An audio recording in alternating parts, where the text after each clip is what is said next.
So, cheers.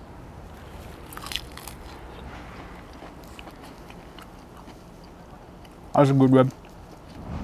Hey, what's up everybody? Welcome back to G-Rod Grills. My name is Gerardo and this is my channel. If you're into backyard barbecue on a variety of different smokers like this P10 from Bradley right behind me, then please consider subscribing because that's exactly what this channel is all about. Today I'm going to be doing some Wagyu beef back ribs. These are a little bit different than your standard short ribs, which you see all the meat on the top, but they're absolutely packed with flavor. Super easy to make, and I'm telling you, it makes a fantastic meal. Are you ready to get going? Let's go.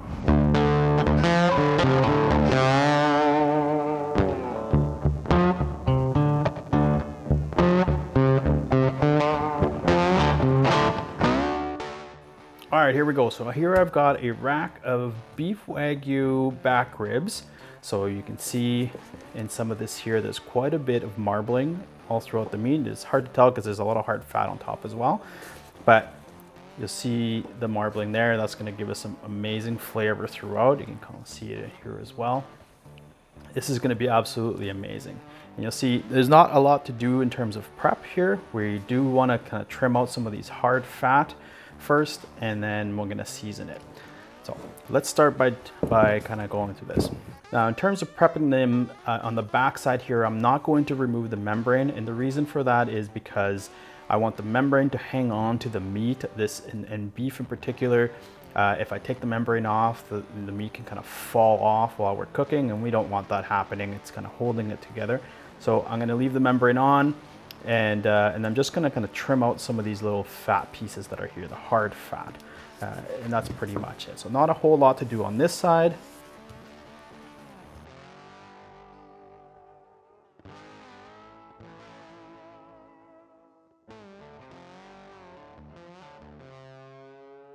That's pretty much all we're going to do on this backside here.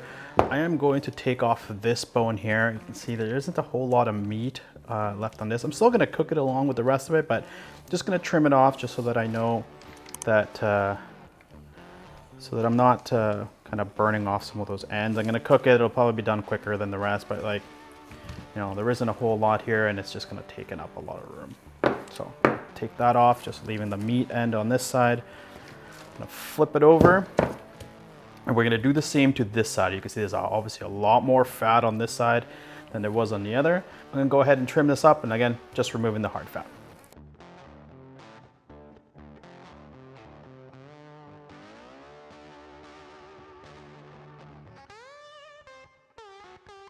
All right, there we go. So now it's all, we've got the fat all trimmed out. I've left some of the hard fat still around here. It's just all around the bone. I'm not really too worried about that. I just don't want it to be on the meat itself because I want my smoke to kind of get in there. Now, the next piece that I'm gonna do is I'm actually gonna season this just pretty simple with salt, pepper, garlic. That's all we're gonna be using. I'm gonna be using the Suckle Busters SPG. Just a really good product, and it's already mixed in and makes it super easy. Gonna start on this side.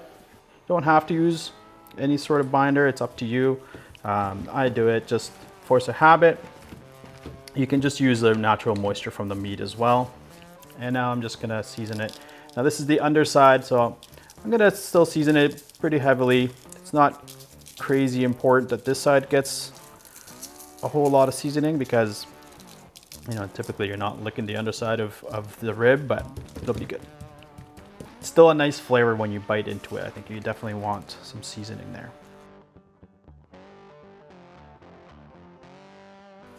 That's it. And I'm gonna flip her over and do it again.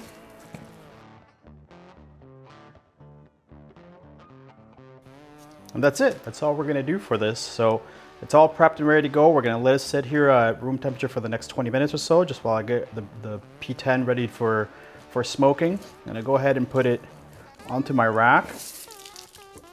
That way it's easier for me to move later on, but we're set.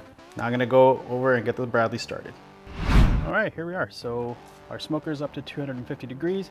You can see smoke kind of come out the top there, so let's put this in. Here on the bottom rack, I've set up another pan that's just wrapped in foil, and that's just gonna help catch some of those drippings so it doesn't all kind of fall down into the bottom. And I've also got that extra bone that I cut off there at the bottom as well. So outside of that, this is what we're gonna do is I'm gonna come back in about an hour or so, hour, 20 minutes or so, and just gonna have a look to see where we're at in terms of dryness, if it's drying off around top or not. And if it is, then I'm gonna give it a little spritz. Otherwise, I'm just gonna let it roll and see what happens. All right, so we're about an hour and a half into this cook already, and I did come back at about an hour mark, and it wasn't quite ready. It was still pretty pale looking all the way around and pretty moist. It still is a little bit moist on the top, but I think we're ready for some sauce here. You can start seeing in here, some of these parts starting to kind of dry out a little bit. So what I'm going to do is I am going to, in here I've got a mix, about 50-50 apple cider vinegar and some of a barbecue sauce that I like to use. Now this is more of like a vinegary based barbecue sauce, not a sweet one. So I'm just gonna kind of pour it over top here. Just try to cover as much as I can with it. And then just with my hand, kind of try to get it all the way through.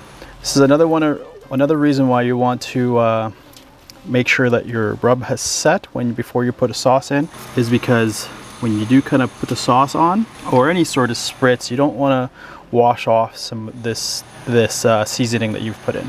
You're probably not going to need to baste this too much. Just a couple of goes probably throughout the entire cook, and then it'll be ready to go. But that's it. I'm going to close this up, let that smoke kind of keep hitting it here, and we'll let it go. Come back in about half an hour or so, see where we're at.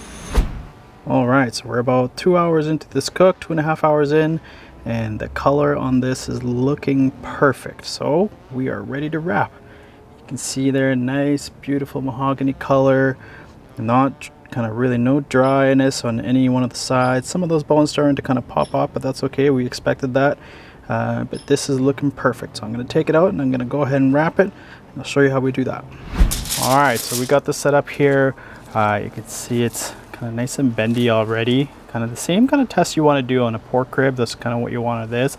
We're going to almost treat it the same, except that I'm not going to use a whole lot of additional fat on this. So because the Wagyu is going to give off quite a bit of fat in here once in the wrap, I'm just going to add a little bit more sauce to the wrap here. Not a whole lot, because just a little bit more for flavor, but not crazy amounts. I'm not looking to braise this at all. And then I'm going to add a little bit more of the rub that we used before, which is just a little SPG. And then I'm going to put these meat side down on those, and we're going to give it a wrap.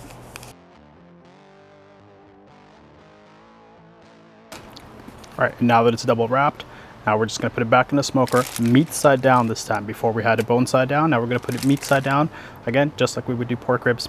Meat side down, back in the smoker. All right, so it's been about an hour and 20 minutes, and I think these are ready to go, and I'm going to show you how we check for tenderness right now.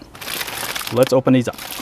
Now that I've got these here, you can see I'm going to take an instant read it, and I'm not really looking at temperature, I just want to feel.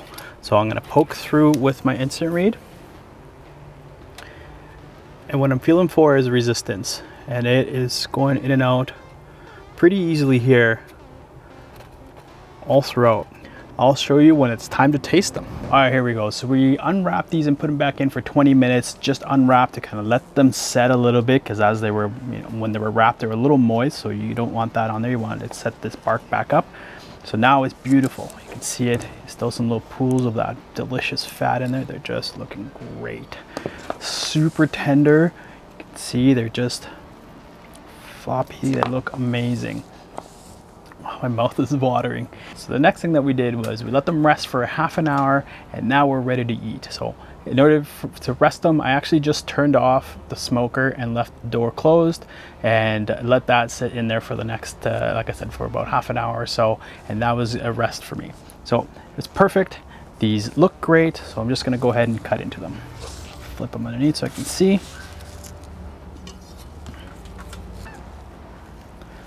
And there you go, they're still pretty warm. So you can see, but just juicy, juicy, juicy.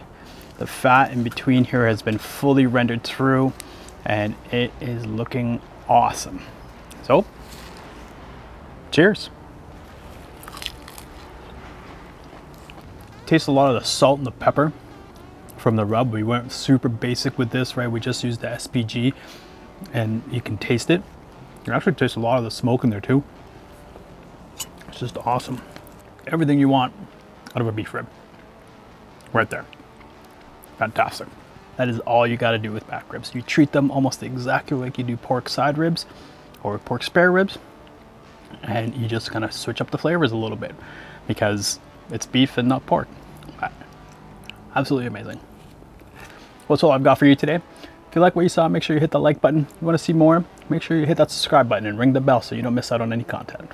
Until next time, I'll catch you on the next G-Rod Grills.